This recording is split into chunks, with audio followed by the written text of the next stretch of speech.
El Instituto de Política y Gobernanza se enorgullece de que esté presente en esta octava conferencia de capacitación para Fuerza Rosa el presidente de nuestro instituto. Arturo Núñez Jiménez tiene una larga trayectoria en cuestiones del sistema político mexicano, de la política mexicana. Así que esta mañana tendrán un gran ponente y seguro va a despertar inquietudes en la ciudadanía respecto a esta nuestra tarea y misión del Instituto de Política y Gobernanza, que es capacitarlo en esos asuntos políticos, electorales y sociales. La gran trayectoria de Arturo Núñez Jiménez no terminaríamos en más de 30 o 40 minutos destacando toda su trayectoria, pero lo que sí es decirles que es uno de los expertos mexicanos reconocidos no solo en México, en América Latina, en los foros europeos, respecto al sistema político mexicano. Por eso reitero hoy que la participación en esta conferencia sobre transición democrática y participación ciudadana seguramente será de gran interés para ustedes. Cedo la palabra a Arturo Núñez Jiménez. Bienvenido, señor presidente del Instituto de Política y Gobernanza. Muchas gracias, María de Jesús. Muy buenos días a todas y a todos. Me da mucho gusto tener la oportunidad de estar aquí en el IEPG para conversar con ustedes sobre el tema que denominé transición democrática y participación ciudadana. La ciudadanía es una categoría y es una realidad de las sociedades que a veces con solo cumplir 18 años se alcanza. El joven que cumple 18 años, una de las primeras cosas que hace muy gustoso es ir a sacar su credencial de elector, porque ya podrá votar en la siguiente elección. Y además le permitirá ir a los antros, donde luego solamente se aceptan mayores de edad.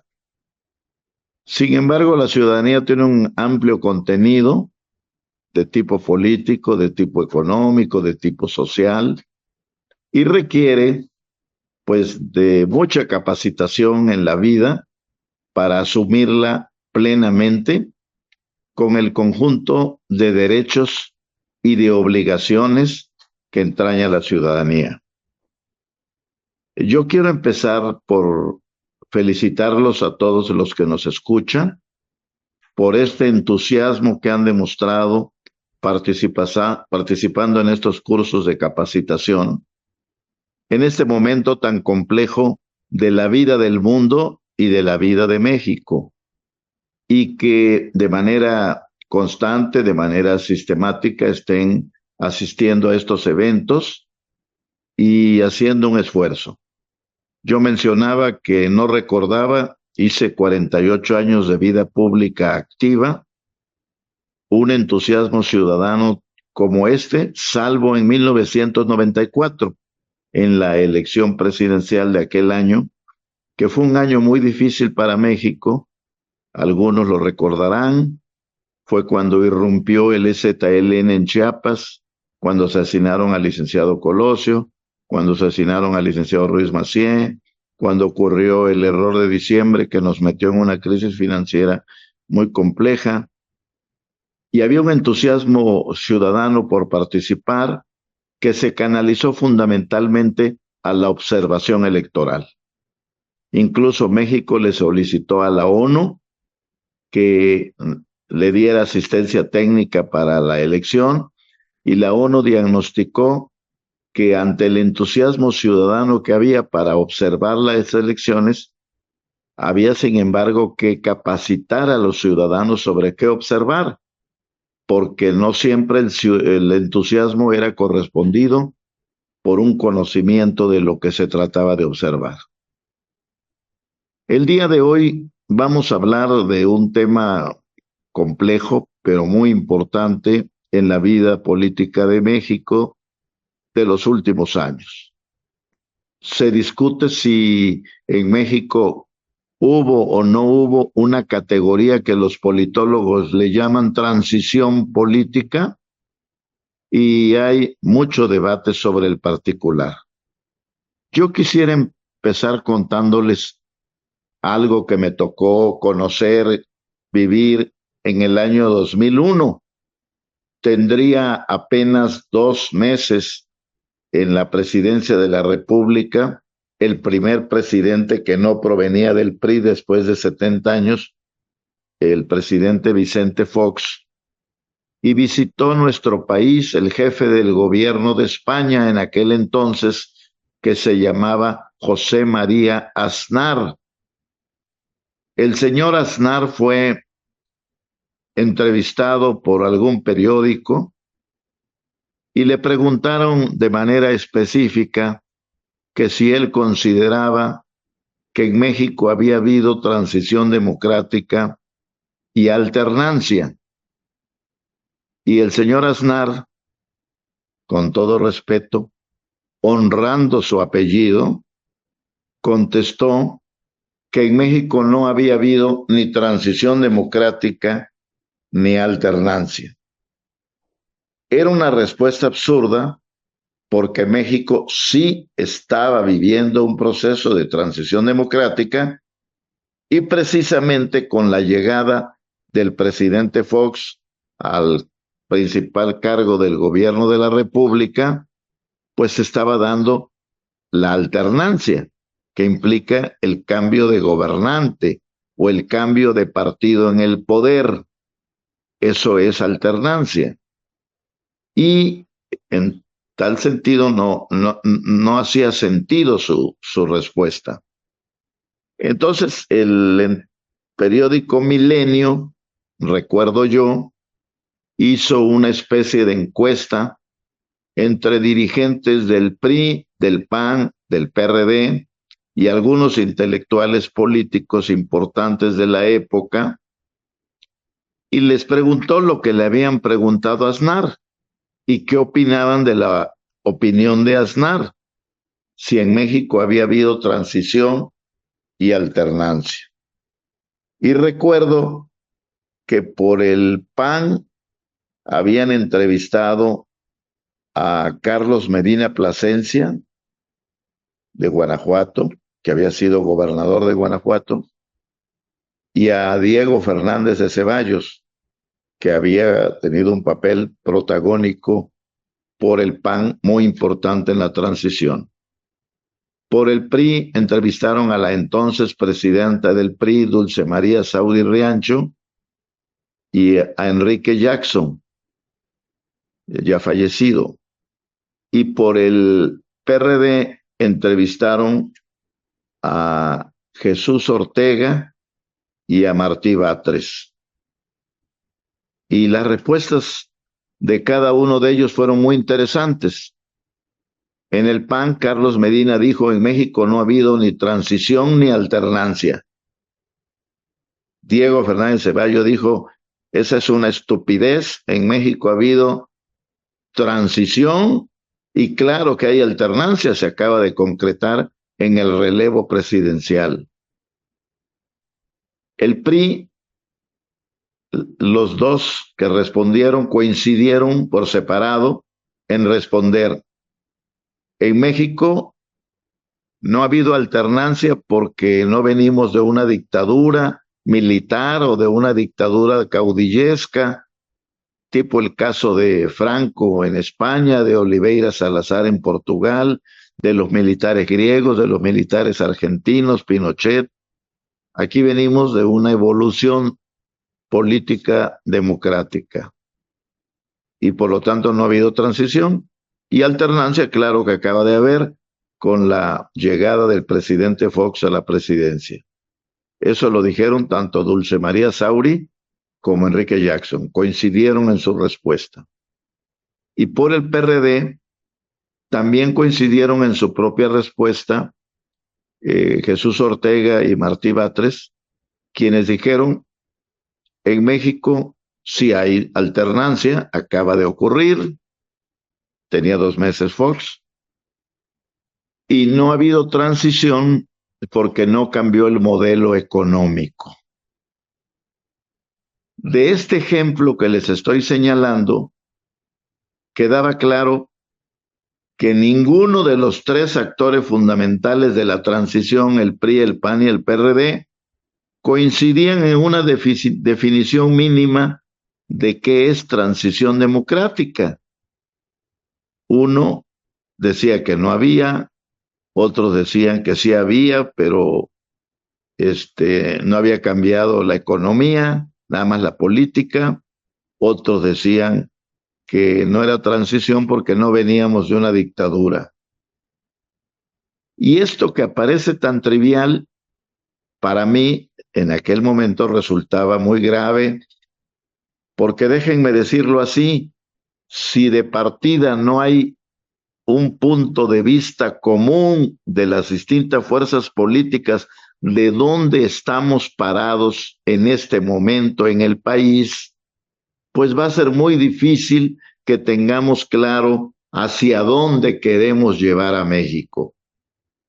Si no había acuerdo, si había o no había transición, pues las posiciones iban a ser divergentes. Los que dijeran que no había transición iban a querer unas políticas a futuro diferentes de quienes sostenían que así había transición.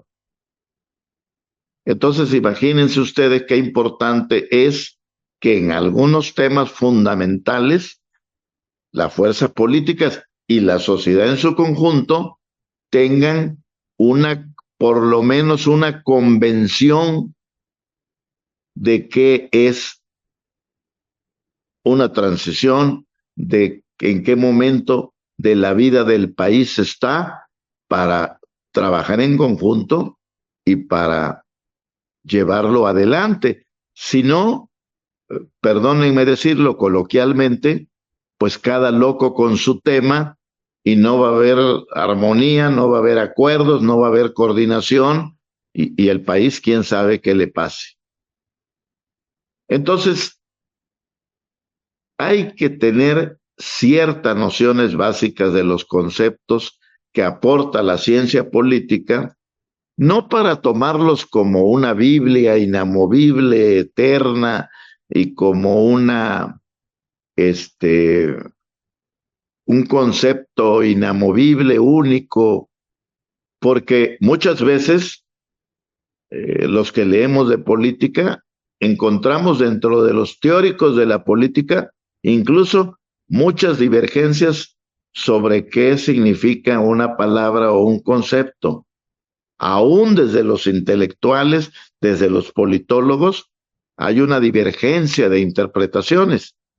Imagínense ustedes cuando esta interpretación que ocurre en la academia no hay acuerdo, pues cuando pasa a la vida política real, las cosas se complican más porque entran los intereses políticos, ya no es solo el interés académico, la pureza teórica, sino los intereses pragmáticos de la política y las cosas se complican.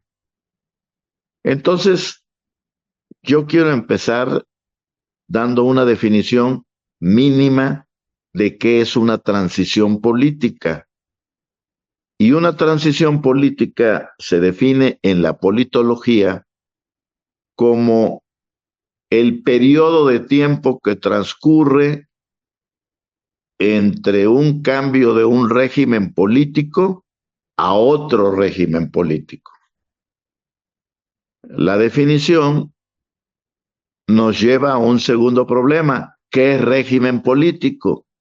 Y esa palabra es de las más discutidas en la teoría política, ¿qué es régimen político?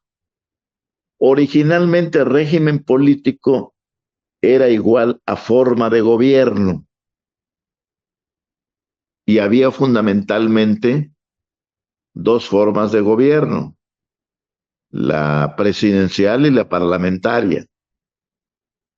Entonces había quienes decían, a ver, en México no estamos cambiando de un régimen político presidencial como lo hemos tenido en toda nuestra historia independiente, a un régimen parlamentario a la manera del Reino Unido de la Gran Bretaña, que es donde por vez primera se impulsó esta forma de régimen.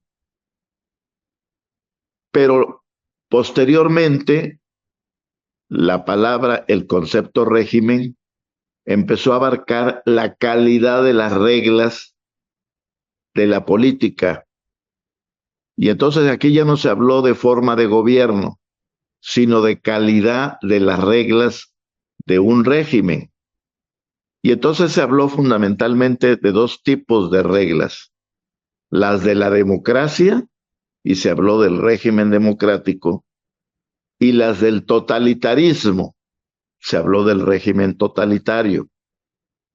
En los años 70, muchísimos politólogos coincidían que no solo había dos calidades de reglas políticas, las democráticas y las totalitarias, sino que había una tercera.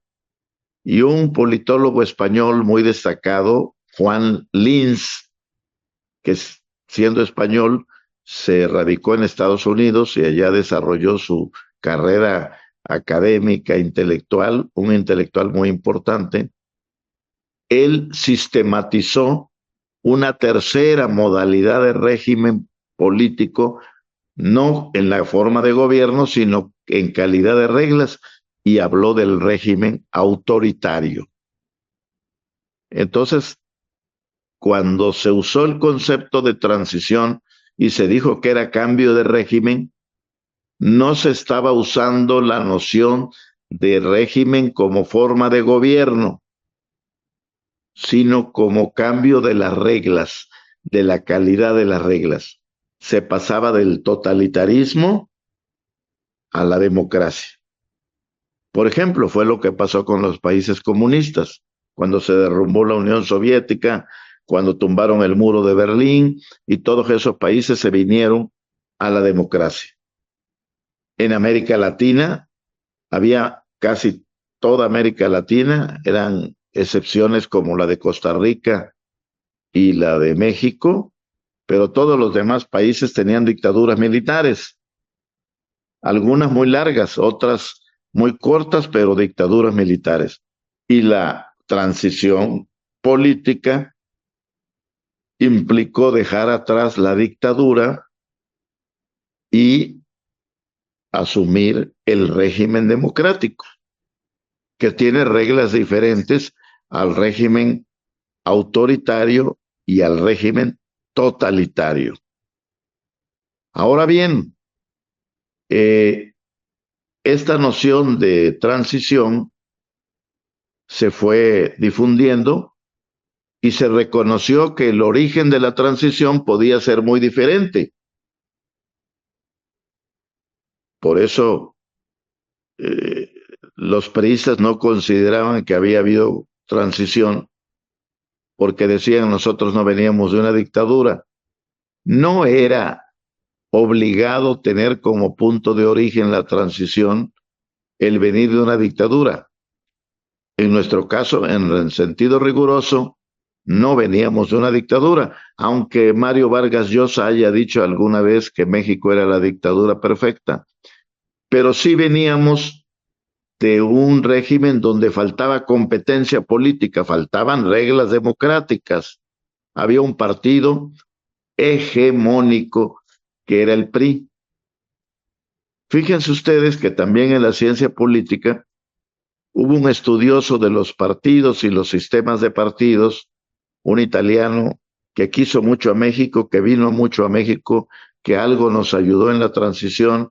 Yo tuve la oportunidad de tratarlo, Giovanni Sartori. Sin lugar a dudas, uno de los más importantes estudiosos de los partidos y de los sistemas de partidos. Y Sartori, que hizo toda una teorización de los partidos, los clasificó primero los sistemas de partidos por el número de partidos. Entonces había sistema de partido único, como en la Unión Soviética comunista. Había sistemas bipartidistas de dos partidos, como Inglaterra, con los laboristas y los conservadores, en Estados Unidos con los demócratas y los republicanos, o había sistemas de tres o más partidos que en conjunto se les llamaba multipartidistas, de partidos múltiples, de muchos partidos. Y Sartori hizo una clasificación, pues, de los partidos, pero él mismo lo escribió, lo platiqué alguna vez con él mismo no sabía dónde ubicar dos partidos en el mundo. El Partido del Congreso, que así se llama, de la India, y el Partido Revolucionario Institucional de México. No era un partido único, no eran partidos únicos porque había otros partidos. Entonces, no era un bipartidismo porque había más de dos partidos. En el caso de México, desde 1954 hasta 1990, hubo 4 partidos en el sistema mexicano: el PRI, el PAN, el PPS, Partido Popular Socialista de Vicente Lombardo Toledano, y en los años 50, en tiempos del presidente Ruiz Cortines, se creó el PAR, el Partido Auténtico de la Revolución Mexicana. Entonces, en rigor no era ni unipartidista, ni bipartidista, ni tripartidista, era tetrapartidista de 4 partidos, pero lo importante no era el número, sino la correlación de fuerzas entre ellos. Y algo similar ocurría en el caso de la India. El Partido del Congreso era muy predominante. Entonces, Sartori tuvo que inventar una categoría especial que él dice que la inventó pensando en el Partido del Congreso de la India y en el PRI mexicano. Y habló de una forma de partido llamado partido hegemónico. También habló de partido preponderante. ¿Qué implicaba esta clasificación? No tenía tanto que ver con el número, sino cómo era la competencia entre los partidos.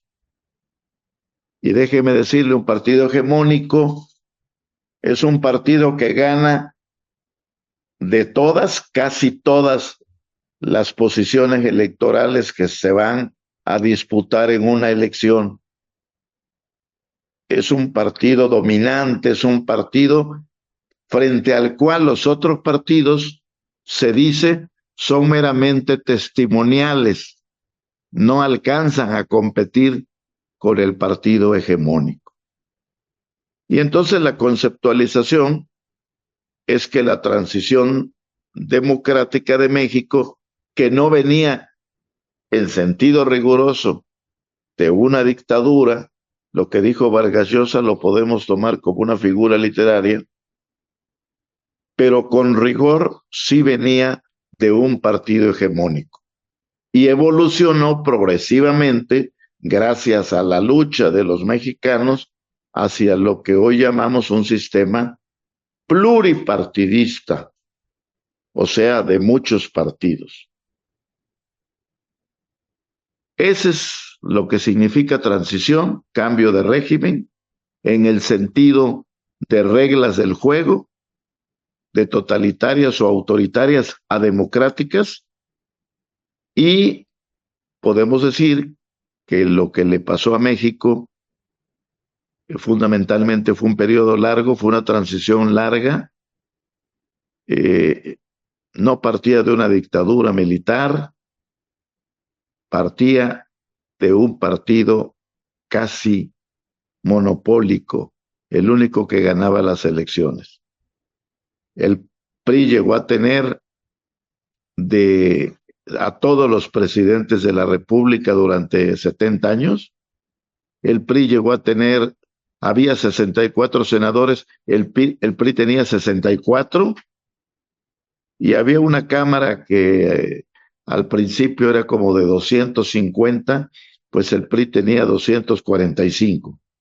Luego cambió hasta llegar a lo que es hoy una cámara de 500, y el PRI siempre tenía casi 400 de todos los... Era el partido hegemónico.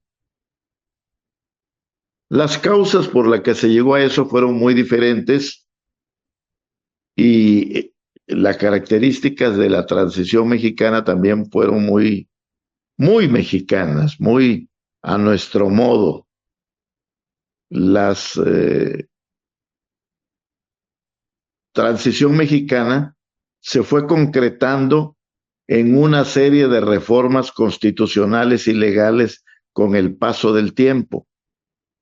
Eso lo hizo una transición pacífica, nunca hubo violencia para cambiar el régimen, progresiva, lenta, casi podemos decir, hay distintas periodizaciones sobre la transición. Yo personalmente creo que la transición fundamentalmente transcurrió entre la reforma de 1977 que promovieron el presidente López Portillo y su secretario de Gobernación, don Jesús Reyes Heroles, y la reforma de 1996 que se hizo en el gobierno del presidente Cedillo. Y el secretario de Gobernación entonces era el licenciado Emilio Chaifeche Mor. ¿Por qué tuvimos que entrar en transición? Porque ya en los 60 el régimen político de la Revolución Mexicana se estaba agotando. Había tenido un gran éxito porque le dio tierras a los campesinos, porque reconoció los derechos de los obreros, porque impulsó educación y otros muchos servicios para las clases medias. Estaba en condiciones de dar y la población estaba contenta con ese régimen y la legitimidad de ese régimen era revolucionaria. Se invocaba la legitimidad de la Revolución Mexicana. No era la legitimidad democrática de los votos. Pero ese sistema se fue vaciando. Y quizá la manifestación más clara de su primera crisis fue el movimiento estudiantil del 68, que algunos de ustedes recordarán, otros lo habrán leído. Terminó trágicamente con una matanza en Tlatelolco que promovió el gobierno del presidente Díaz Ordaz. Muchos jóvenes, yo lo era entonces, se decepcionaron de la política de la vía pacífica y se fueron a la guerrilla urbana y rural a combatir al régimen hegemónico del PRI. Otros consideraron que se podía luchar desde dentro del PRI y entraron a luchar por el PRI. Otros se decepcionaron de la política y nunca más participaron. Se volvieron apáticos. Pero la crisis fue avanzando y todo lo que ocurría importante en el país no pasaba por el sistema de partidos.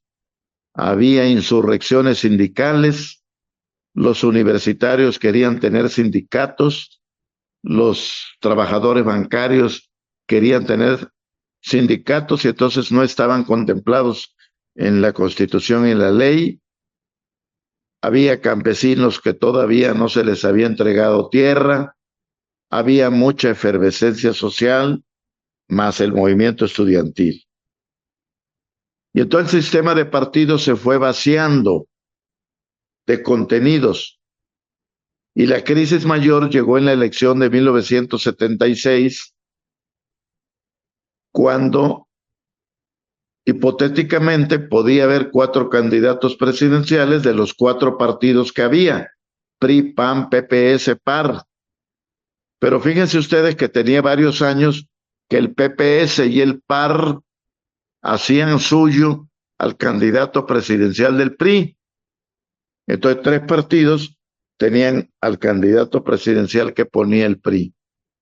Y solo uno, que era el PAN, ponía un candidato diferente. En 76, el PAN se dividió internamente y no postuló candidato presidencial.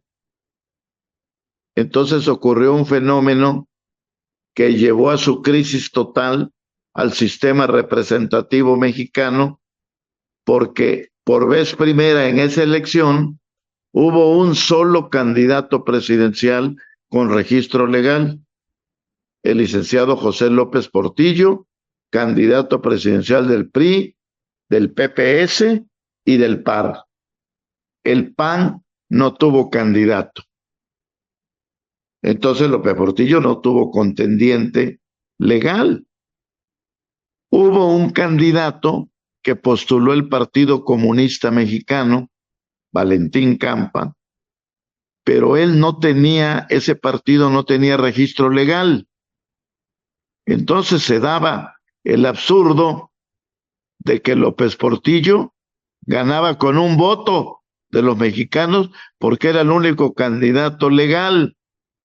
Y Valentín Campa podía tener los votos de todos los mexicanos y no podría ganar porque no tenía registro legal su partido. Fue la crisis del sistema de partido. Y esto obligó al siguiente gobierno, al de Echeverría, a empezar a hablar de una apertura democrática. Se había creado con López Mateos una figura llamada de diputados de partido para que la oposición pudiera ganar y llegar a las cámaras de diputados y de senadores, pero no había dado sus frutos debidos.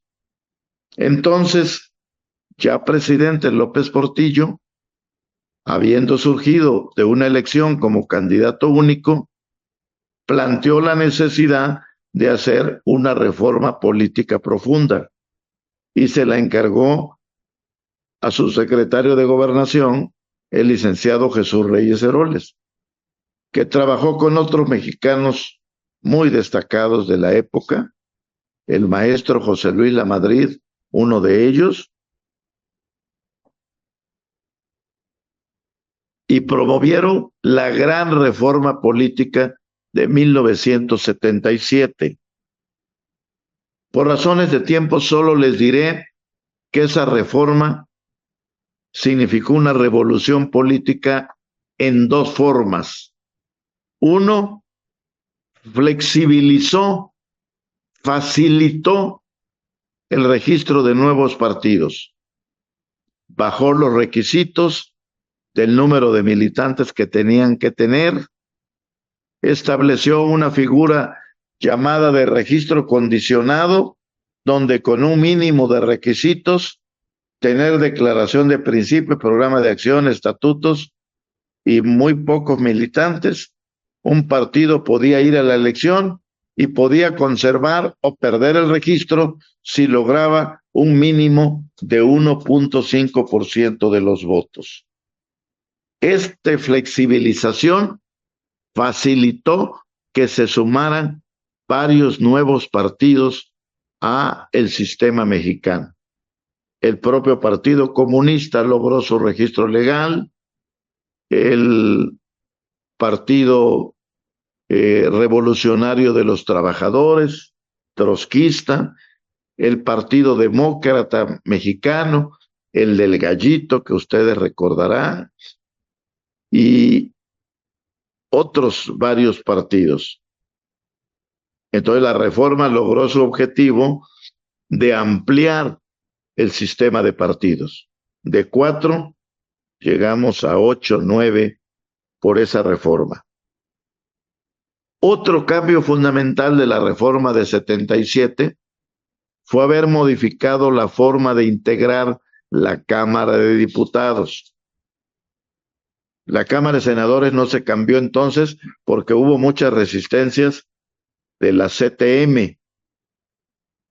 Y entonces nada más se transformó la Cámara de Diputados, donde se introdujo la llamada representación proporcional.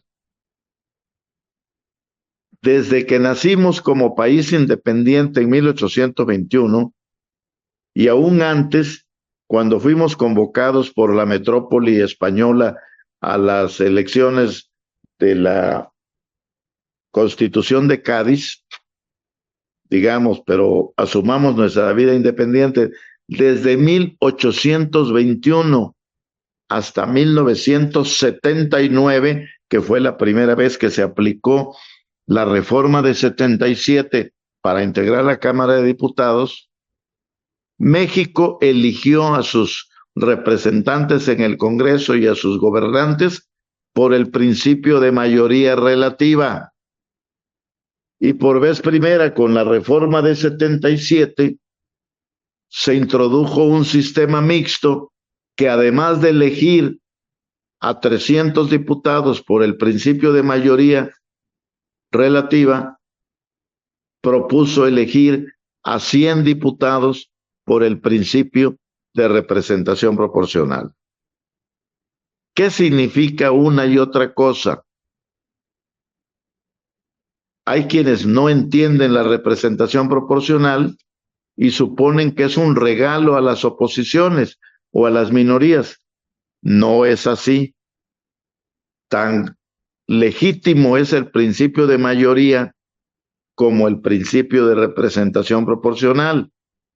Pero por su naturaleza y sus características, cada principio tiene efectos y modalidades diferentes. El principio de mayoría sirve sobre todo para decidir quién gobierna, porque ahí no se puede dividir el poder. Pero el principio de representación proporcional vale para órganos colegiados, cuando no se está eligiendo a una persona, sino a un Congreso, a una Cámara de Diputados, a una Cámara de Senadores o a un ayuntamiento en un municipio. El principio de mayoría tiene una ventaja: el que gana, gana; el que pierde, pierde. Y dice quién debe gobernar. Y repito, es el principio para elegir gobernantes: presidente, gobernador, presidente municipal.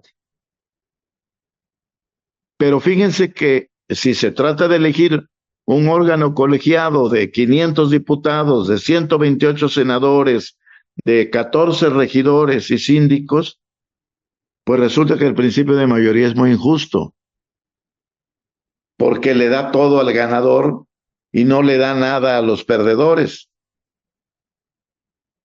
Les voy a poner un ejemplo muy elemental. Supongan ustedes que hay 100 electores y hay dos candidatos, el A y el B. Con el principio de mayoría, si el A alcanza 51 votos, él es el que gana, él es el presidente de la República. Pero los 49 votos que pierden, se pierden, no cuentan, porque ese principio es así: gana el que tiene la mayoría y los demás pierden y se pierden los votos. Bueno, para elegir una persona es correcto, porque no va a haber un presidente que sea la mitad de Morena, la mitad de PT o la mitad del PAN. No, tiene que ser contundente quién ganó. Pero si se trata de elegir 500 diputados, pues es totalmente injusto que el partido que gane el 51% de los votos represente al 100% de los diputados, y que los que tuvieron 49 votos no tengan ningún diputado. Ahí es donde se ve el carácter injusto del principio de mayoría. Es categórico para decir quién gobierna, pero es injusto para decir quién representa. La idea del principio de representación proporcional es que el que tenga 51% de los votos tenga más o menos, no de manera exacta, el 51% de los diputados, y el otro 49% lo tengan los que obtuvieron el 49% de los votos. Ese es un ejemplo muy simple, es entre dos candidatos, pero imagínense que son 100 electores y son 3 partidos, el A, B y el C. Aquí ya no es la mayoría absoluta de la mitad más uno, el que gana con 51 y pierde el otro con 49. Aquí el que tiene mayoría relativa, ese gana. Entonces vamos a suponer que la votación se divide en 3 partes. El partido A tiene 34 votos, el partido B tiene 33 votos y el partido C tiene 33 votos. Entonces el que tiene la mayoría relativa es el que tiene 34 y con 34% gana la presidencia. Pero los 66% restantes se quedan sin representación. Por eso es injusto en ese sentido el principio de mayoría. Por eso se utiliza el principio de representación proporcional, porque si es para una Cámara de Diputados, no puede ser que el que ganó el 34% de los votos se lleve al 100% de los diputados. No, que se lleve al 34% y los otros dos, cada uno, su 33%. Espero que de manera simple puedan ustedes advertir la diferencia entre un principio y otro. La transición mexicana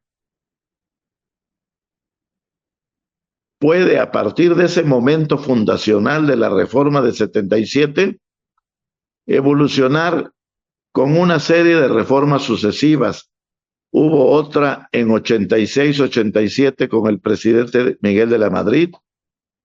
Hubo otra en 89-90 en la que me tocó participar a mí con el presidente Salinas de Gortari. Hubo otra en 93 con el presidente Salinas de Gortari. Hubo otra en 94 en medio de la elección del STLN y Colosio con Salinas de Gortari.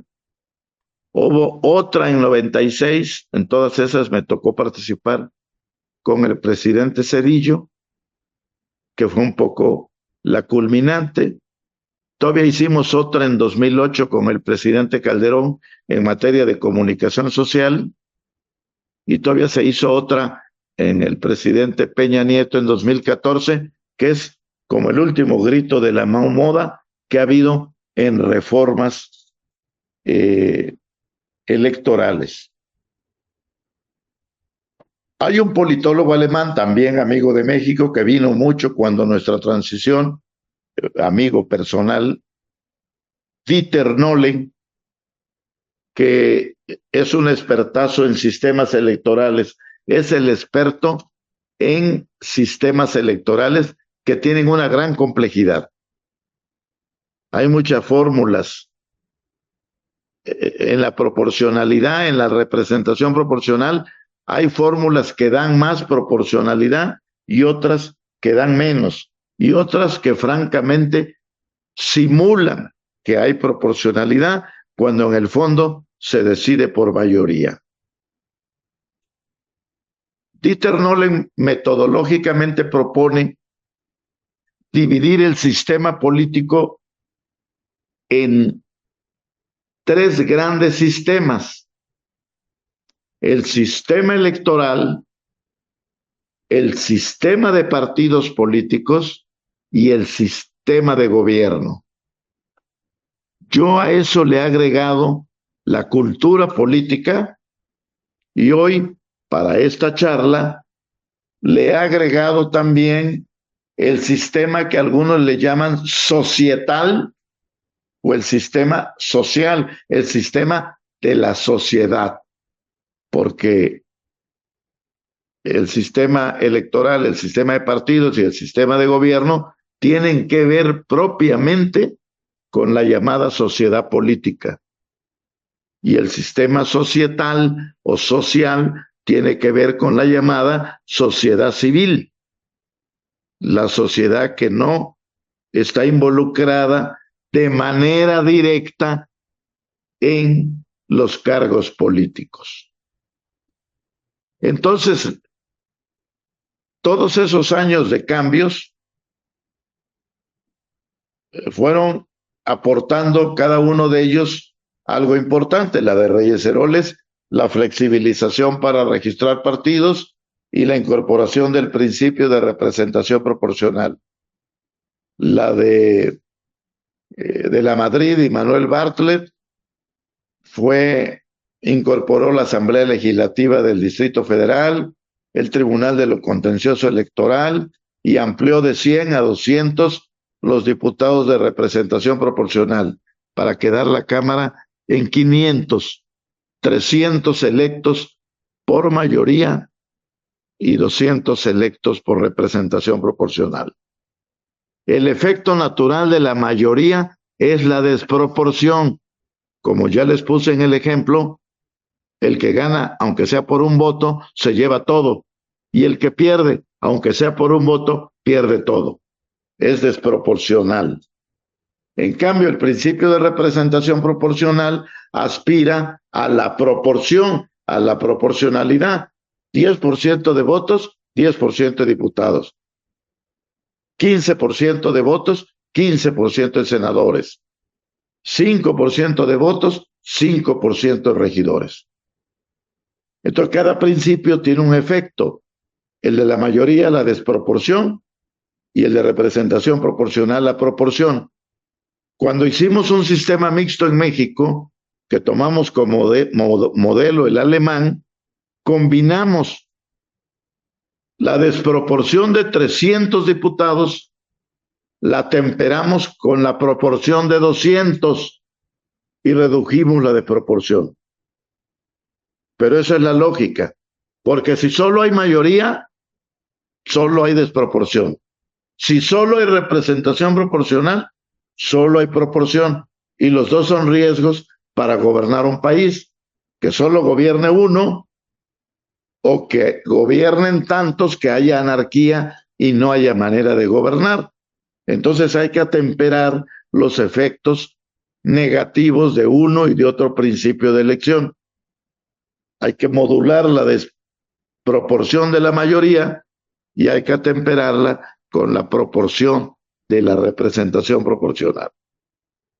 Bueno, esos cambios fueron fundamentales en los tres sistemas que nos propone Nolle: en el sistema de partidos, en el sistema electoral y en el sistema de gobierno. En el sistema electoral, que fue como la variable independiente, la variable de toda que explica todas las demás variables en un momento de nuestra historia política, la que generó todo el cambio político, la representación proporcional. Y entonces el sistema electoral dejó de ser, como había sido desde 1821 hasta 1979, solo de mayoría relativa, para hacer ahora un sistema mixto de mayoría relativa con representación proporcional. Y ese cambio en el sistema electoral fue clave para que cambiara el sistema de partidos y que pasáramos entonces sí de un partido hegemónico a un sistema pluripartidista de muchos partidos y competitivos. Y fue entonces cuando empezó a haber alternancias en el poder, en algunas gubernaturas primero, en Baja California con don Ernesto Rufo, hasta llegar en el año 2000 con la primera alternancia en la presidencia de la República, al reemplazar a un presidente priista, Ernesto Zedillo, un presidente panista, Vicente Fox. A Fox lo sustituyó otro presidente panista, Felipe Calderón. Y a Felipe Calderón hubo otra alternancia y volvió otro presidente priista, Enrique Peña Nieto. Y a Peña Nieto hubo otra alternancia y lo sustituyó el presidente López Obrador de Morena y del PT originalmente no estaba ahí, era el PES, después el PES no alcanzó el registro y la alianza se hizo con el Verde. El Verde ha sido un comodín, lo mismo se alió con Fox para que ganara en el 2000, que se alió con Peña Nieto para que ganara en el 2012, y lo mismo se alió ahora con Morena para apoyar su número de diputados y de senadores en las cámaras del Congreso. Entonces, el sistema electoral influyó en el cambio en el sistema de partidos y empezó a conformarse un sistema de partidos de 3 círculos. Este es un análisis mío. En el núcleo central del sistema estaban los 3 partidos más fuertes, PRI, PAN, PRD. En el segundo círculo estaban 3 partidos que a veces ganaban aliados, a veces iban solos a la elección, y que todavía subsisten los 3. El Partido del Trabajo, el Partido Movimiento Ciudadano y el Partido Verde Ecologista de México. Es como si fueran, ¿cómo le llaman en las luchas libres las distintas categorías de peso pluma, peso completo? Bueno, los de peso completo eran los del núcleo central del sistema PRI, PAN, PRD, el PT, el Verde y Movimiento Ciudadano eran de fuerza intermedia, y luego había en el tercer círculo del sistema de partidos una gran cantidad de partidos que se crearon a lo largo de estos años. Algunos conservaron el registro, otros lo perdían. Si no alcanzaban, se fue modificando el requisito.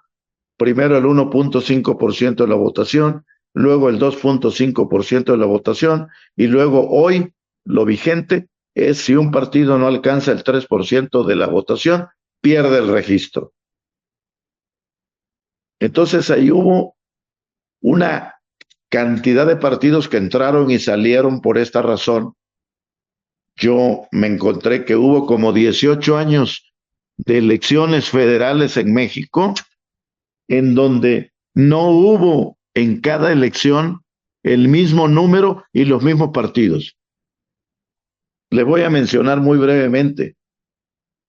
El partido Nueva Alianza del Magisterio, con la profesora Gordillo, el Partido Socialdemócrata, el primero de Manuel Moreno Sánchez, y luego hubo otro socialdemócrata de Gilberto Rincón Gallardo, el Partido Mexicano de los Trabajadores de Berto Castillo, el Partido Centro Democrático de Manuel Camacho, el Partido Fuerza México de Jorge Alcocer, el Partido Socialista de los Trabajadores, que luego se volvió el Partido del Frente Cardenista de Reconstrucción Nacional, el Partido Sociedad Nacionalista de Gustavo Riojas, el partido, la lista es impresionante, pero eran partidos muy caudillescos, dependían mucho del líder, y si el líder no tenía éxito, el partido desaparecía. Pero eran 3 círculos concéntricos. Este sistema de partidos que surgió de la transición, digamos, colapsó en la elección de 2018. Porque a lo largo de los años de la transición, y vamos a entrar al sistema de gobierno, ya hablamos brevemente del sistema electoral. Hablar del sistema electoral sería motivo no de una conferencia, de un curso. Hablar del sistema de partidos no sería motivo de una conferencia, de un curso. Y hablaremos del sistema de gobierno.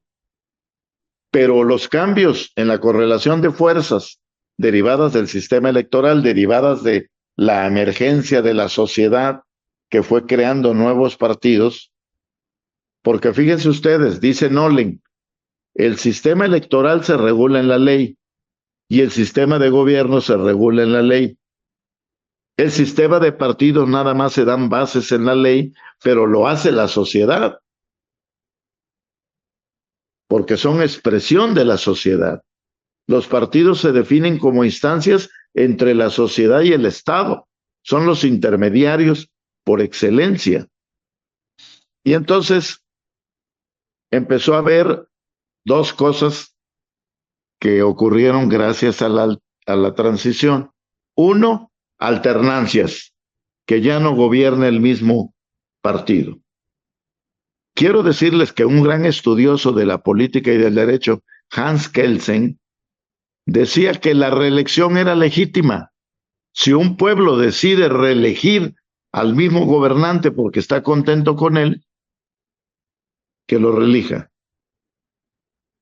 Y si un pueblo decide que no siga el mismo partido y el mismo gobernante, sino que se alternen, también es legítimo. Pero Kelsen advertía, si la reelección dura mucho, entonces ocurren fenómenos indeseables. El que gobierna ya no se quiere ir y es posible que como no tiene miedo de que el que venga lo fiscalice, se corrompa en el poder.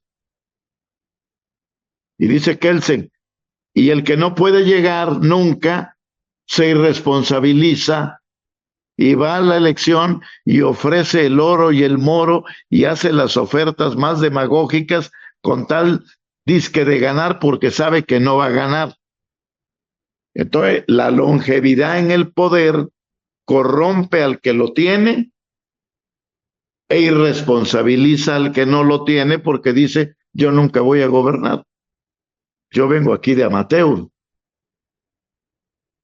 Por eso la alternancia es mejor, porque va viendo la sociedad cómo gobierna un partido o cómo gobierna otro.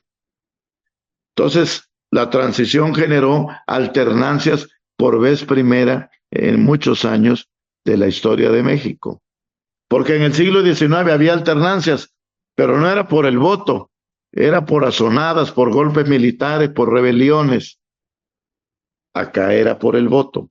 Estas alternancias que he mencionado en la presidencia, pero ocurrieron en gubernaturas, en alcaldías y siguen ocurriendo. Y otra cosa que trajo la transición es lo que le llaman los teóricos del presidencialismo, gobierno dividido. Otros le llaman gobierno compartido. ¿Qué quiere decir?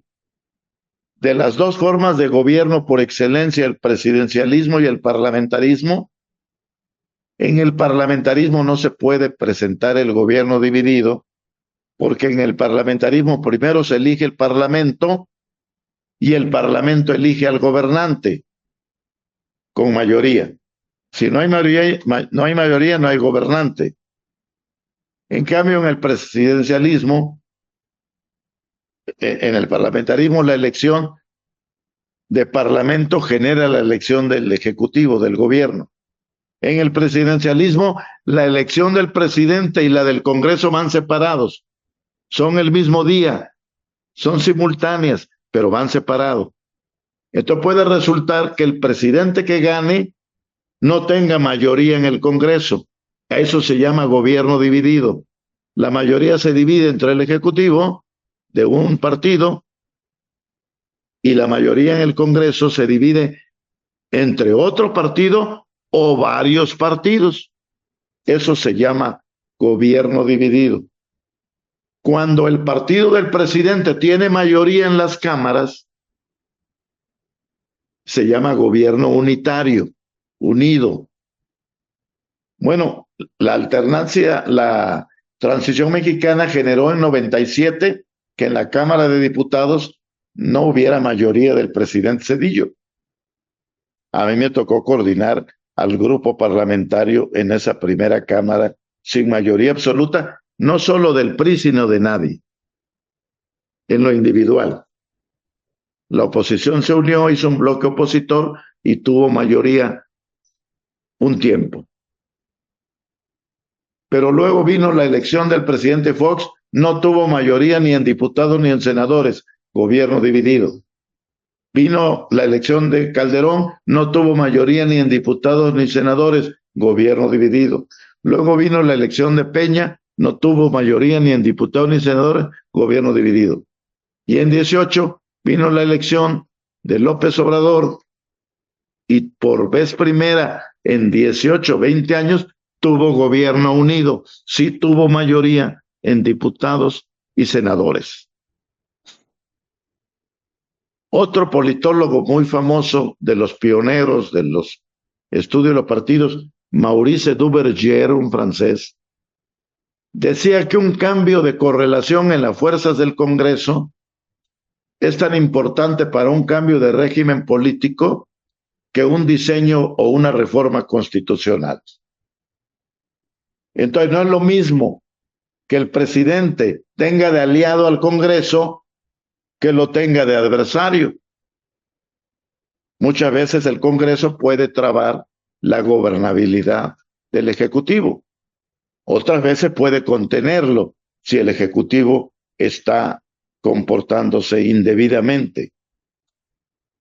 O sea, el gobierno dividido tiene ventajas y tiene desventajas, depende de la forma en que se esté dando el desarrollo político. Entonces, hubo alternancias y gobierno dividido. Y eso se tradujo en que si teníamos un partido hegemónico, teníamos un sistema hegemónico, un presidente hegemónico. El Ejecutivo prevalecía sobre los otros poderes. Al venir la transición y el cambio y gobiernos divididos, el Ejecutivo ya no tuvo el control del Congreso y el Congreso ya no hacía solo lo que quería el presidente, que podía ser bueno o podían ser caprichos malos. Y entonces se acotó el poder del presidente. En 2001 vino Sartori a México, acababa de ocurrir la alternancia con Fox, y dijo una frase que se usó mucho: México pasó del hiperpresidente al hipopresidente. Es decir, del presidente poderoso al presidente débil, porque el Congreso ya lo controlaba. Cambió la correlación de fuerzas. Además, Zedillo había impulsado una reforma constitucional para reformar al Poder Judicial, y el Poder Judicial ya no solo arbitró problemas entre los particulares y el gobierno, o problemas entre los particulares, sino también entre los órganos del Estado, los poderes ejecutivo, legislativo y judicial, los resuelve la Corte, o entre los órdenes de gobierno, el Estado, la Federación, el Estado y el municipio. Entonces, en el sistema de gobierno pasamos de un presidente hegemónico a un presidente acotado por la división de poderes con el Congreso y con el Poder Judicial. También vino un reclamo desde el federalismo de los estados. La sociedad civil se hizo presente, se crearon muchas organizaciones para cuidar el diseño y la ejecución de políticas públicas, para cuidar niños con cáncer, guarderías, el cambio climático, todos los problemas de la sociedad que le interesan a la ciudadanía. También los medios de comunicación gozaron de mayor libertad. El cambio de modelo económico hizo que el gobierno mexicano, que tenía 1,400 paraestatales, el presidente se quedara con 200. Disminuyó su poder. Se hizo el replanteamiento agrario, ya no entregaba tierras. Le dieron autonomía al Banco Central, ya no podía pedir dinero al Banco Central para sus déficits. Es decir, por todos lados el poder presidencial se acotó.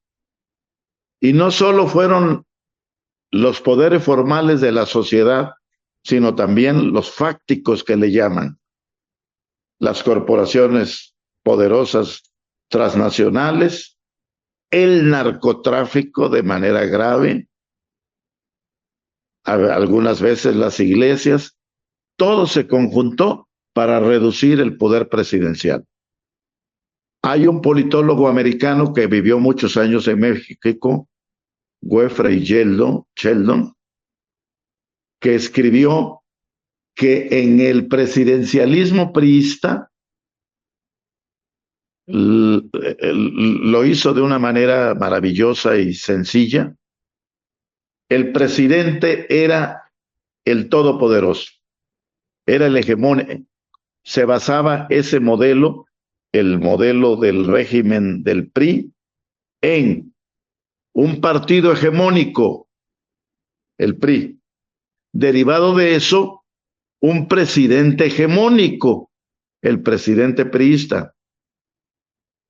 En tercer lugar, el presidente podía tomar decisiones centralizadas y decir quién iba a ser, porque él era el líder del PRI, quién iba a ser el candidato del PRI en cada estado. Y casi siempre iban personas que podían ser capaces, pero que estaban muy desvinculadas, se decía, sin desarraigo en sus estados, sin arraigo. Y por último, decía Weldon, el sistema funcionaba con una disciplina férrea de la militancia priista entre religiosa y militar. Esa disciplina se construyó con cañonazos de 50,000 pesos con corrupción y con cañonazos de veras, con asesinatos, y se conformó. Yo recuerdo una vez que un amigo mío, que era secretario del PRI, lo cambiaron. Yo le fui a dar un abrazo y me dijo: Arturo, el Señor me lo dio, el Señor me lo quitó, alabado sea el Señor. Y me recordó lo que decía Weldon de la disciplina casi religiosa que había en el PRI. Entonces empezamos las alternancias y los gobiernos divididos. En 18 se reconstituyó el gobierno unido y ahora hay un proceso electoral y puede o no puede haber alternancia. El problema es que hay algunas tendencias en el actual gobierno que parecería que quieren volver al partido hegemónico. Y evidentemente esto no sería un avance en la transición democrática, sino una regresión. Los especialistas hablan de una restauración autoritaria. Si la transición nos llevó del autoritarismo a una incipiente democracia, las características del actual gobierno nos pueden llevar a una restauración autoritaria. Es muchísimo más lo que podría yo platicarles de la transición. Tengo muchas anécdotas, tengo muchas vivencias. Me tocó negociar con el ingeniero Cárdenas, con el licenciado Muñoz Ledo, con Dante Delgado, con don Luis H. Álvarez, con Diego Fernández de Ceballos, con Carlos Castillo Peraza, con Santiago Oñate del PRI. Fui representante del gobierno en las reformas políticas 12 años. Pero yo quisiera ahora estar atentos en esta introducción sobre transición democrática, hablar muy rápidamente de participación ciudadana, en donde ese es otro ingrediente del sistema político y la cultura política. De la cultura política les diría yo muy rápidamente para no meterme en todos los vericuetos que implica, que originalmente México tuvo una cultura política que se resumía en la lucha política tú o yo. ¿Por qué? Porque había la posibilidad por el uso de la fuerza militar de que yo te matara a ti o que tú me mataras a mí. Y por eso el dilema era mutuamente excluyente. O gobiernas tú o te desaparezco al otro, o tú o yo. Luego, cuando ya dejaron de matarse, Calles creó el PRI, lo que originalmente se llamó Partido Nacional Revolucionario, luego con Cárdenas, Partido de la Revolución Mexicana, luego PRI. Ya en la lucha política ya casi no había asesinatos, no digo que no hubiera, hubo el de Colosio, pero ya en la lucha política no se definía por las armas, se definía por el voto, pero como el PRI se volvió un partido hegemónico, yo digo que pasamos en la cultura política de tú o yo a yo sin ti, porque el PRI podría decir, vamos a negociar, compañeros de la oposición, pero si se me ponen muy difíciles, yo solito puedo, porque tengo la fuerza de tomar la decisión. Y por vez primera, con la transición democrática, llegamos a lo que es la democracia, tú y yo. Y esas son las transiciones en la cultura política mexicana. Dicho como caricatura de manera muy súper sintetizada.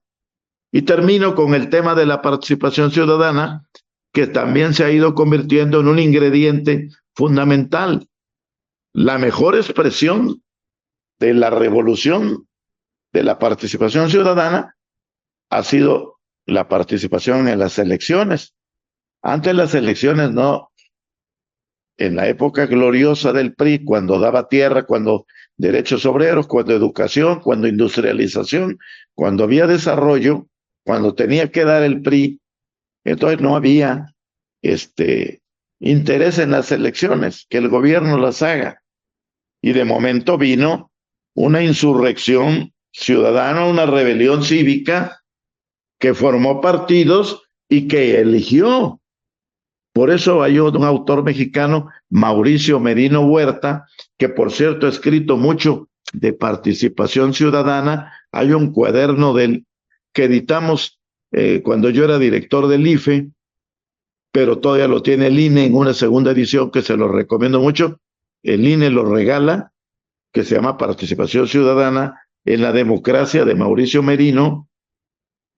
Pues señala todo este activismo de la sociedad civil que observó elecciones, que constituyó ONGs, que participó y que ha contribuido. Pero Mauricio Merino le llama a la transición mexicana en un libro que escribió, la transición votada, porque no solo eran los arreglos de los políticos y del gobierno y las oposiciones, era también la participación masiva de la ciudadanía. En este gobierno se ha cancelado apoyos a muchas organizaciones sociales, no gubernamentales, algunas se les ha hostilizado, y la sociedad civil ha tomado un nuevo impulso. Hay muchas formas de participación. La elemental pero fundamental es ir a votar, pero hay otras muchas. Es participar en las campañas, es organizarse en su comunidad para resolver el problema de la vigilancia, de la basura, del pavimento, de los cementerios, de los jardines. Hay muchísimas formas de participación ciudadana. Pero la ciudadanía tiene que saber en qué sistema político está, tiene que capacitarse, porque si no, su puro entusiasmo se va a agotar. va a ir entusiasmado a una manifestación de 100,000 gentes para el INE, no se toca. Pero si al día siguiente cada quien se va a su casa y ya no se hace nada, pues quedará el recuerdo de aquella memorable movilización. Pero la movilización debe continuar con participación. Podemos ampliar el tema en las preguntas y respuestas porque ya me excedí en el tiempo de exposición. Muchas gracias y quedo a sus órdenes. Muchas gracias a don Arturo Gómez Jiménez por esta excelente conferencia del día de hoy y temas que nos dejan para seguir trabajando con ustedes justamente en Fuerza Rosa. De Francisco Vite Bernal, efectivamente él manda un mensajito donde hace alusión a la transición votada como concepto de Mauricio Merino. Y comenta que hoy los arreglos corporativos pues reflejan un retroceso porque en este sistema los arreglos corporativos fueron con militares o están siendo llevados a cabo con militares y con el crimen organizado. De parte de Juan Garza y de muchos otros participantes de Fuerza Rosa, felicitaciones a nuestro ponente, al presidente del IPG, y en especial Iván Garza recuerda a su padre, don Miguel Garza Ortega, y dice que su padre estaría orgulloso de ver hoy cómo don Arturo Núñez, experto en el sistema político mexicano, pues está capacitando a la ciudadanía libre. Elizabeth Rojas pregunta si hoy es cierto que el pueblo subutiliza las posibilidades de participación e influencia ciudadana por desconocimiento. En buena medida sí, sin lugar a dudas. Fíjense ustedes, hubo un momento en ¿por qué hay déficit de ciudadanía en México? No solo en México, en muchísimos países, pero vamos a hablar de nuestro país. ¿Por qué hay déficit de ciudadanía? Primero, porque hay una brutal desigualdad socioeconómica. Hay personas que viven en la sobrevivencia. Su problema de vivir es al día. Es tener que comer cada día. Esas personas no tienen modo, no tienen tiempo, no tienen atención, no tienen interés en ocuparse de los problemas de la comunidad. Tienen que resolver sus problemas cotidianos. Primera causa del déficit, desigualdad social. Hay muchos que no saben ni qué es ser ciudadano. Y es por la desigualdad social que arrastramos, que es una desigualdad ancestral. En 1808, cuando vino el barón alemán Humboldt a México, escribe en las primeras páginas de su libro sobre la Nueva España que la Nueva España es el país más desigual que existe sobre la tierra. Ya desde entonces, acuérdense que Morelos dijo, las leyes que produzca el Congreso deben moderar indigencia y opulencia, que quiere decir pobreza y riqueza. Ya lo pedía Morelos. Y por muchas circunstancias, el país no ha resuelto ese problema grave y esa es una primera causa de déficit de ciudadanía. Una segunda es el sistema educativo. Hubo un momento que suprimieron de los programas de estudio la educación cívica. Entonces, no le transmiten conocimientos básicos sobre lo que es el civismo, sobre qué es la vida en sociedad a los educandos. Y hay otras muchas razones. Pero hay que combatir la apatía. Desde luego, el apático participa de alguna manera, quizá no la mejor, quizá irresponsable, pero es parte de las libertades que hay en un país. Pero lo deseable es que su ciudadanía participe en una buena dosis. También un exceso de participación también afecta la gobernabilidad. Por ejemplo, hay figuras de la llamada democracia participativa que en algunos, el único país donde funciona de maravilla es Suiza. Todos los días hacen referéndum y plebiscito. Pero yo acabo de estar en Chile, me tocó estar en diciembre cuando se hizo el segundo referéndum sobre la Constitución. El segundo porque el primero había rechazado el proyecto de Constitución que había hecho la izquierda chilena. Ahora era el proyecto de la derecha chilena y también lo rechazaron. Y decidieron quedarse con la Constitución de Pinochet, muy reformada, es cierto, pero la Constitución de Pinochet. Y el problema, decía Norberto Bobbio, el gran politólogo italiano, de la democracia participativa, es que las cosas son sumamente complejas. Y el referéndum, el plebiscito, reduce el tema a dos opciones, sí o no. Entonces, algo tan complejo como una constitución se iba a votar en la boleta si la apruebo o no la apruebo. Si fuera una pregunta concreta, por ejemplo, los costarricenses hicieron un referéndum si firmaban o no un tratado de libre comercio con Estados Unidos y ganó que firmaran. Los brasileños hicieron un referéndum si cambiaban del régimen presidencial al régimen parlamentario. Perdió la propuesta, se quedaron con el régimen presidencial. Pero es una pregunta concreta. Pero aprobar una constitución con un sí y un no es poner en blanco o negro una realidad que tiene miles de crisis. Entonces, no hay que dejarse llevar por las ilusiones ópticas de la falsa participación ciudadana. Muchas gracias, don Arturo. Mariana González Torres comenta que las actuales reelecciones son fenómenos indeseables. Como ciudadanía se siente limitada. Y también refiere a que encontramos listas de diputados y senadores con los mismos y las mismas hasta familiares.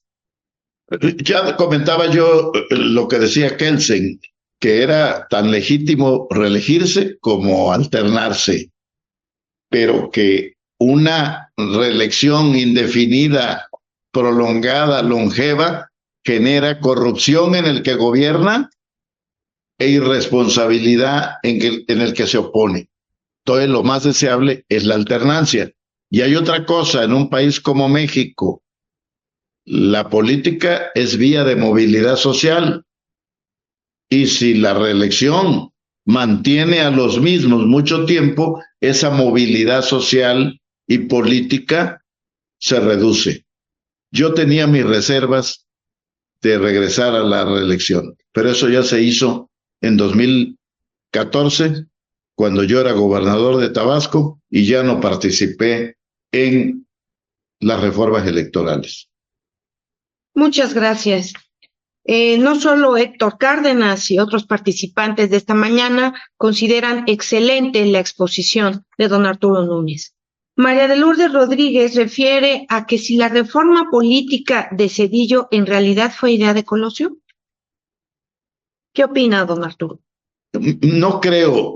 Miren, la secuencia es la siguiente. A Eliseo Colosio lo asesinan en marzo, Zedillo gana la elección en agosto y de inmediato declara. A mí me tocó ser el director del IFE cuando esa elección. Créanme que hicimos tru-tru para legitimar la elección, no como mérito personal mío, sino de todo el equipo humano, de todas las fuerzas políticas representadas en el Consejo General, pero hicimos el líquido indeleble, un concurso internacional, imprimimos el padrón en papel seguridad porque decían que el que salía de las imprentas del registro de electores no era el mismo padrón que llegaba a la casilla y que rasuraban a los opositores. Se establecieron 2 sorteos para a los funcionarios de casilla. Hicimos difusión internacional sobre las autoridades electorales. Yo di a conocer por vez primera el programa de resultados electorales preliminares, el PREP. Bueno, ¿qué cosas nos hicimos? Tengo un pequeño escrito que en el IFE, cuando cumplió 10 años, me lo pidieron y ellos le pusieron el título, el antes y el después de las elecciones mexicanas. Entonces, sí, se avanzó, pero yo creo que ha habido regresiones graves en estos años. Muchas gracias. De Francisco Vite Bernal, muy amable por compartir la liga del texto de Jacques Coste. Carlos Linares, una de sus preguntas, ¿cómo sugiere don Arturo que nosotros en la sociedad civil podamos incidir tanto en los partidos políticos como en el ejercicio de gobierno? Bueno, la receta es participar, no ser solo objeto de la acción de gobierno, sino exigir, reclamar, pelear, prepararse para ser sujeto de la acción de gobierno, influir, participar. Ya con ustedes estuvo un gran conocedor del tema junto con el ingeniero Roberto Wong, que es Juan Manuel Herrero. Él nos platicaba que hizo un estudio recientemente con la elección del Estado de México en varios municipios y descubrió que a la población, según las respuestas que dieron a diversos cuestionarios, solo le importa su realidad inmediata. A veces no les preocupa su municipio, les preocupa nada más lo que pasa en su comunidad, que si el transporte es malo, que si no hay vigilancia, que eso es en todo el país, que si el pavimento está desastroso, que si los jardines están abandonados, que si no se recoge la basura, que si no hay vigilancia en los parques públicos para que vayan los niños, no hay alumbrado, etcétera, etcétera. Pero la ciudadanía debe ir ampliando y eso es solamente con conocimiento cada vez su visión. No solo es su realidad inmediata, es ver qué pasa en su municipio, qué pasa en su estado, qué pasa en el país y si se puede, qué pasa en el mundo para entender. Y eso requiere conocimiento, preparación, hay que capacitarse. Yo diría, a más capacitación, más participación informada, más participación cualitativamente mejor. Pero mientras la capacitación llega, hay que írsela llegando, hay que írsela consiguiendo, y también sobre la práctica se puede aprender, no solo en libros, haciendo cosas y viendo cómo funciona la toma de decisiones y cómo se enriquece con la participación ciudadana. Fíjense ustedes que hoy hay una tendencia que habla de la gobernanza. Nosotros nos llamamos Instituto de Política y Gobernanza. Quiero decir que es una palabra de muy reciente incorporación en México. Muchos dicen gobernanza y eso con qué se come. Hay un gran autor mexicano que es el que ha introducido primero las políticas públicas, el tema, y luego el de la gobernanza, que es Luis Aguilar Villanueva, un gran mexicano, muy talentoso. La gobernanza quiere decir que el que gobierna, gobierne con la sociedad. No nada más autoritariamente, esto se hace porque yo quiero que se haga. Y yo tengo el poder y a mí me eligió el pueblo y yo decido. No, la nueva forma de gobernar ya no es con el autoritarismo gubernamental, sino con la corresponsabilidad del gobierno y la sociedad. Y eso implica la participación de la sociedad y claro que tiene que prepararse. Yo estoy seguro que muchas de ustedes que han participado, no sé, en alguna política pública, porque pueden no meterse al todo, sino hay quien se preocupa por vamos a ver cómo se mejora la movilidad y el transporte, o vamos a ver cómo se atiende a los niños con cáncer. Pues se ponen a estudiar y aprenden de eso. Bueno, esa es una forma muy loable de participación. Pero participación sin capacitación puede quedar en un espontaneísmo que se pierde. Es como el que va a la manifestación, se queda feliz de todos los que fueron, de los discursos, pero al día siguiente, a la semana, ya se olvidó eso. Si no hay organización, movilización sin organización, no lleva nada. Movilización con organización transforma el mundo. Les menciono 2 ejemplos. Los alemanes, cómo demolieron un día el muro de Berlín en 1989 y volvieron a unificar su país. Ya no hay 2 Alemanias. Antes había la comunista República Democrática Alemana y la capitalista República Federal Alemana. Hoy hay una sola, República Federal Alemana. Otro ejemplo, no solo el de la demolición del muro de Berlín, la llamada primavera árabe, con las redes digitales a dictadores que tenían 15 y 20 años en los países árabes, se vino como un dominó, una cadena de derrumbes en la primera década del siglo XXI, en 2001, 2007, ya no me acuerdo exactamente. Pero la participación ciudadana puede ir muy lejos. 1, si se organiza. 2, si se capacita. Gracias, don Arturo. Carlos Linares continúa con otras preguntas. ¿Cuáles son las responsabilidades de los ciudadanos? ¿Cómo podemos, como sociedad civil, supervisar, evaluar y ratificar o revocar a un gobernante? Bueno, en la Constitución están cuáles son los derechos y las obligaciones fundamentales del ciudadano. Si ustedes ven la Constitución, las obligaciones del ciudadano son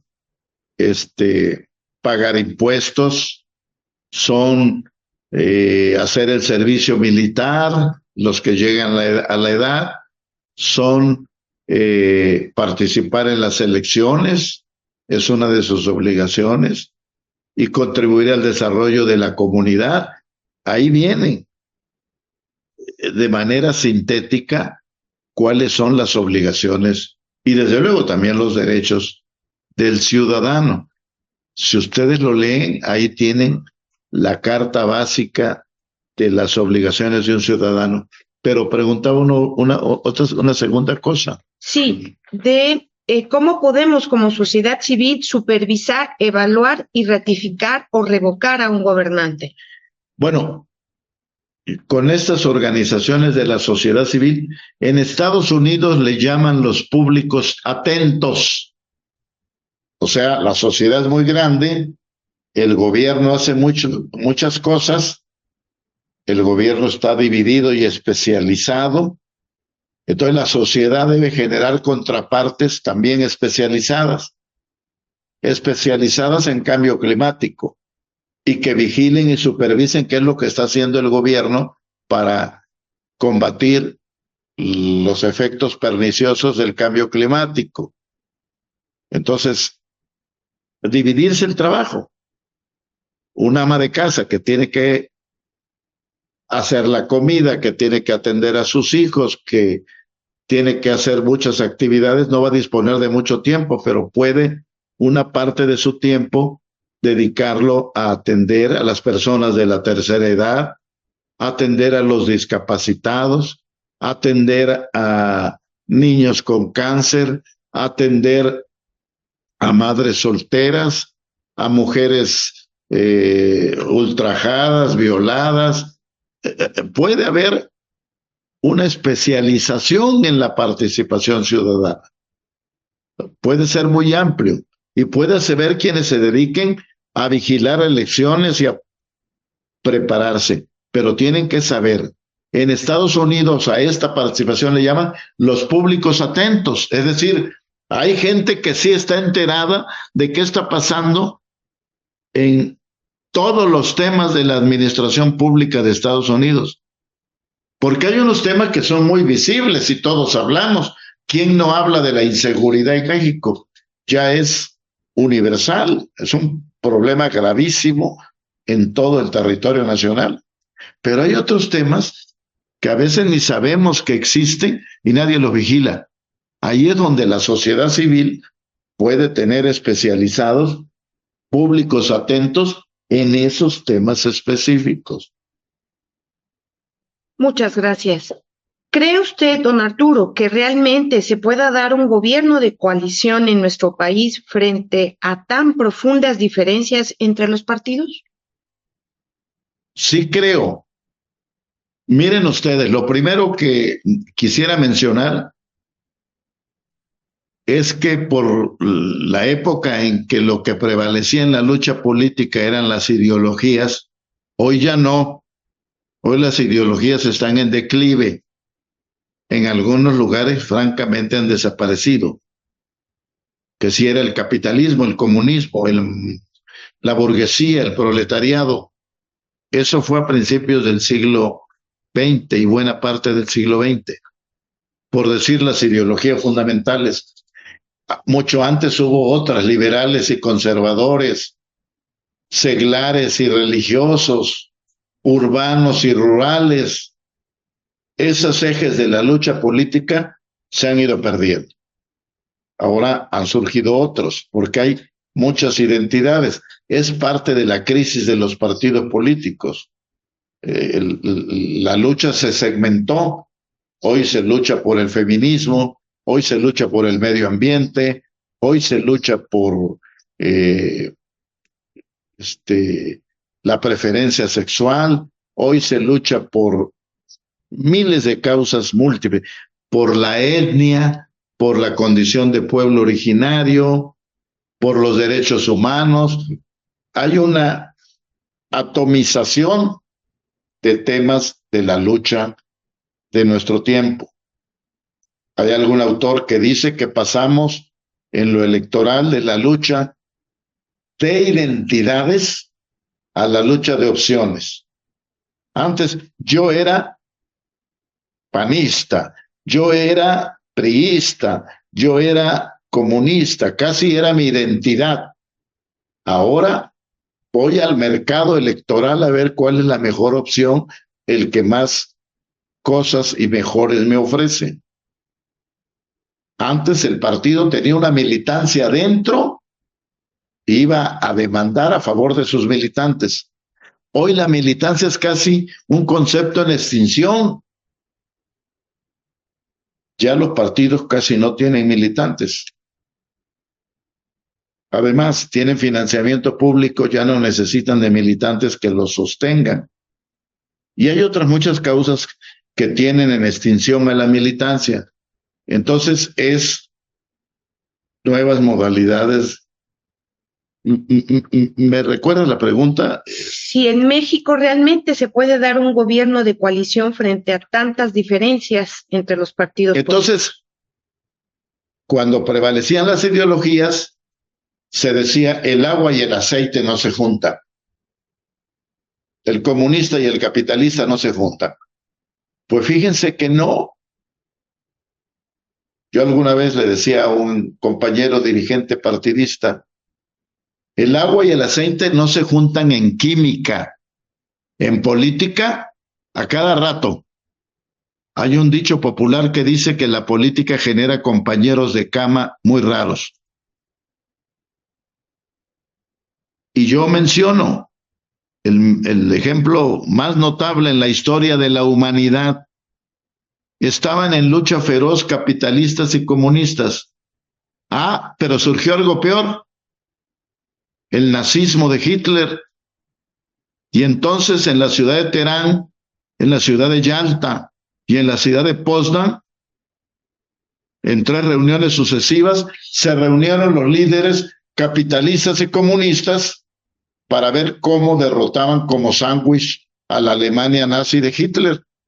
Y fue cuando se reunieron ni más ni menos que el jefe del comunismo mundial, Joseph Stalin, y los 2 jefes de las potencias que estaban en transición para pasarse el relevo del mando, Inglaterra con Churchill y Estados Unidos con Franklin Delano Roosevelt. Pero no nos vayamos lejos, en la historia mexicana, ¿quiénes? Ahora, después, el agua volvió a ser agua y el aceite aceite, y vino la Guerra Fría y se agarraron de la melena comunistas y capitalistas, pero ya habían derrotado al mal mayor, al nazismo. En México, ¿quiénes consuman la independencia? Pues un persistente, pertinaz insurgente llamado Vicente Guerrero y un oficial realista que había combatido a los insurgentes llamado Agustín de Iturbide. Claro, una vez consumada la independencia, uno fue emperador, el otro fue presidente, uno fue monárquico y el otro fue republicano, cada quien por su lado. Cuando Madero se insurrecciona contra don Porfirio Díaz, convoca a todas las fuerzas políticas, a Villa, a Carranza, a Pascual Orozco, a todos los que lo siguen, a Carranza. Cuando Carranza convoca con el Plan de Guadalupe para combatir al usurpador Huerta, otra vez convoca a todos. Después todos se matan entre sí, pero en un momento determinado saben poner la prioridad, el mal mayor. Había un intelectual muy importante, Isaiah Berlin, inglés, que decía que la política era el arte del mal menor. Entonces, las alianzas se tienen que basar en cuál es el riesgo del mal mayor. Entonces, la coalición es una obligación. En Europa, la señora Merkel, que acaba de dejar, después de un excelente gobierno en Alemania, saben que fue postulada por la democracia cristiana, pero gobernó en coalición con la socialdemocracia, que fueron los enemigos históricos en toda la Alemania de posguerra. Entonces sí se pueden hacer alianzas, pero que sean de veras. No sean, vamos a aliarnos ahorita y al ratito andamos de la greña. Vamos a hacer un programa y en función de ese programa vamos a cumplirlo y vamos a distribuirnos el gabinete en función de qué, para qué es mejor cada partido. Entonces, vamos hacia ya Europa es un continente de coaliciones. Casi todos los gobiernos son de coalición. Entonces, México podría avanzar, pero que lo hagamos de a de veras. Un problema muy grave de nuestra cultura es que simulamos. Octavio Paz, en su extraordinario Laberinto de la Soledad, que para mí es el mejor análisis de la personalidad de México, el segundo capítulo del libro se llama Máscaras Mexicanas, cómo desde la colonia aprendimos a escondernos. El ladino era un indígena que quería ascender, pero no lo dejaban. Los criollos, que eran los hijos de los españoles y los nativos, y los peninsulares, que eran los españoles de España. Y entonces el ladino, para poder ascender, se mimetizaba y les fingía.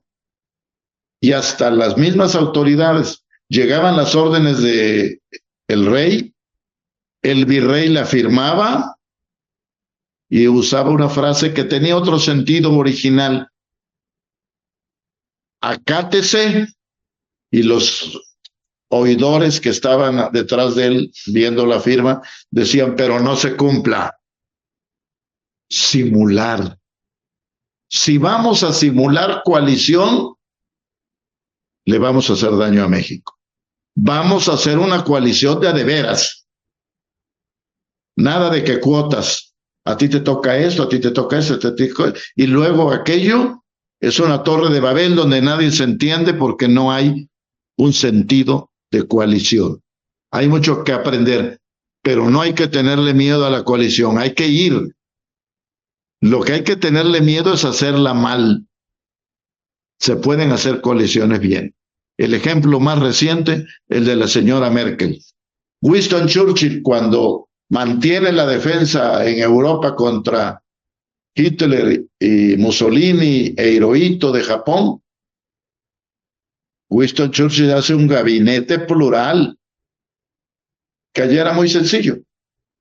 Él originalmente fue conservador, luego se fue 20 años a liberal, regresó a conservador, y era tener un gabinete de liberales y conservadores. ¿Por qué? Porque la guerra lo obligaba para tener un frente unido. Si no, un país desunido va a la guerra y con más facilidad pierde. Muchas gracias, don Arturo. Tenemos una serie de preguntas, felicitaciones, tenemos el tiempo medido, pero vamos a tratar de ir rescatando los puntos valiosos, recordando a nuestros participantes de Fuerza Rosa que las autoridades de Fuerza Rosa y del Instituto de Política y Gobernanza revisan nuevamente las participaciones de cada sesión y a partir de ello se toman acciones y decisiones, por lo tanto no quedan sin respuesta y al aire sus dudas o comentarios. De parte de Morelos Canseco, mi reconocimiento y felicitación al maestro Arturo Núñez por el espléndido recorrido sobre la transición mexicana a la democracia electoral, con sustento teórico y demostración en la praxis.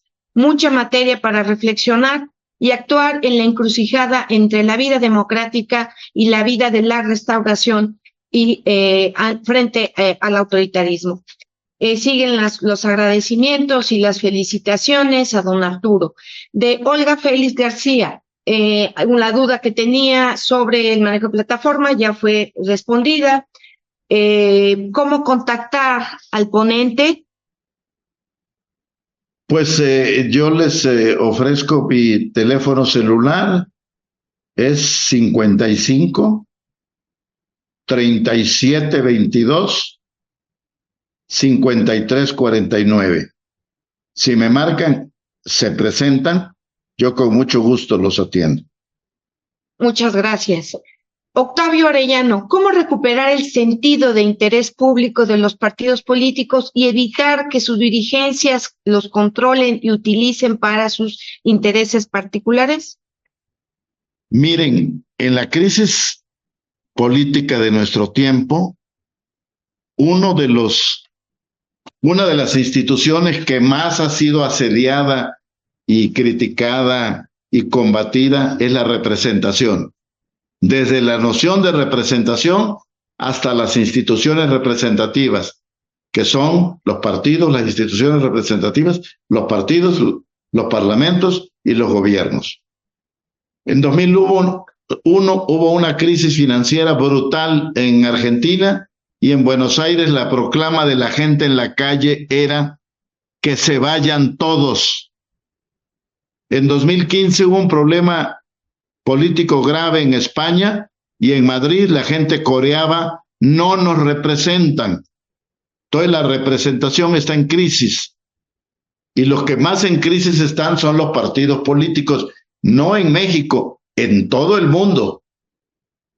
Pero déjenme decirles, hay muchas razones para que estemos ofuscados con los partidos políticos, muchas, ciertas, que vienen de su propia actuación, de sus propios defectos, de sus propias fallas. Pero no podemos buscar sepultarlos. La humanidad no ha inventado un sustituto mejor que los partidos políticos para hacer política.